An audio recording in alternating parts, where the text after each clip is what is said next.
my dears, today we are going to talk about the absolute worst part of being autistic and or ADHD. And it's also the one that we don't talk about a lot, and that is rejection sensitivity dysphoria. So you know that feeling when you realize that you just locked yourself out of your house or left your wallet at the supermarket? How your ears go hot and you get an immediate pit in your stomach and you kind of just want to curl up into a ball and hide from the world, and that your entire day is ruined? Well, for some reason, every time we receive any kind of rejection, we get that feeling. And it's physically painful and disabling. So if your goal was to walk through the dining hall correctly this time and follow all the rules, but you messed it up and somebody politely reprimanded you, well, now you're not hungry and you feel like you're going to throw up or cry or both. Somebody tells you to calm down when you're stimming, well, now your face is red and your only instinct is to run as fast as you can. If you were hanging out with friends and you made a suggestion and somebody went, wait, that's not gonna work, I don't think, your day is ruined. Clearly they don't like what you're doing, you shouldn't have been a part of the conversation in the first place, you're doing it wrong, you're letting them down, they don't like you and you're a failure of a person. It's the only logical explanation. The only one. Now we know that it's slightly irrational, so we're therefore too embarrassed to ask, but it feels just real enough that you're sure that they don't like you. And it's terrible. I hate it. I hate it so much because not only is it crippling in the moment, but it makes social anxiety permanently exponentially worse.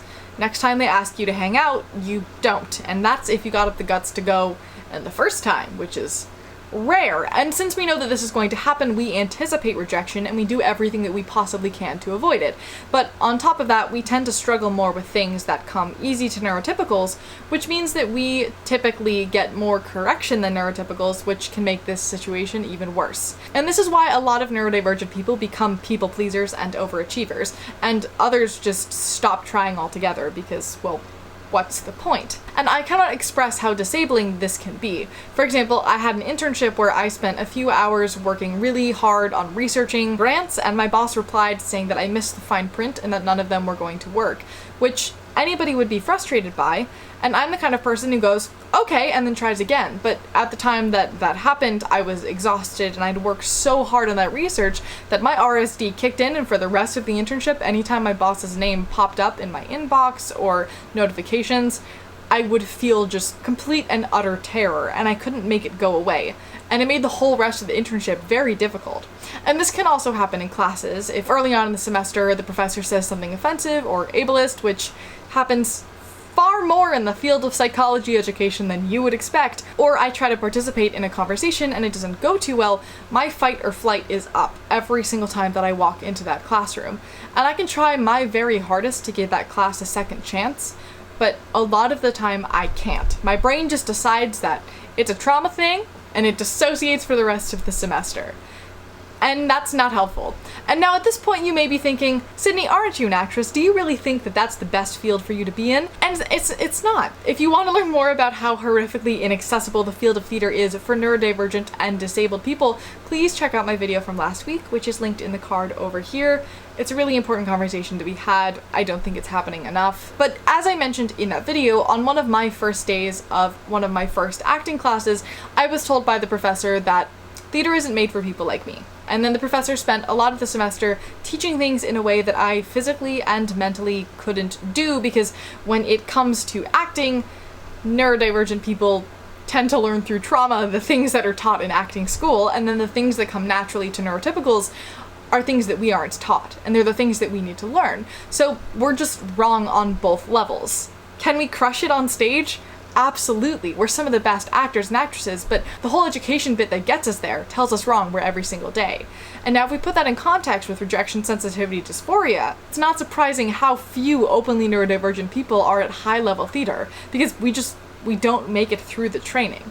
And now I'm not saying that because of this we can't handle rejection. Heck, I get rejected from roles all the time, and I've had jobs where it's culturally acceptable to have every single move of mine criticized and judged and for me to be yelled at daily. So I do have a thicker skin than I used to, and I've come to accept the fact that when it comes to performance classes, I will be told that I'm wrong the entire time, and I've learned that it just means that that person has never seen somebody like me before, and it's nothing wrong with my own abilities.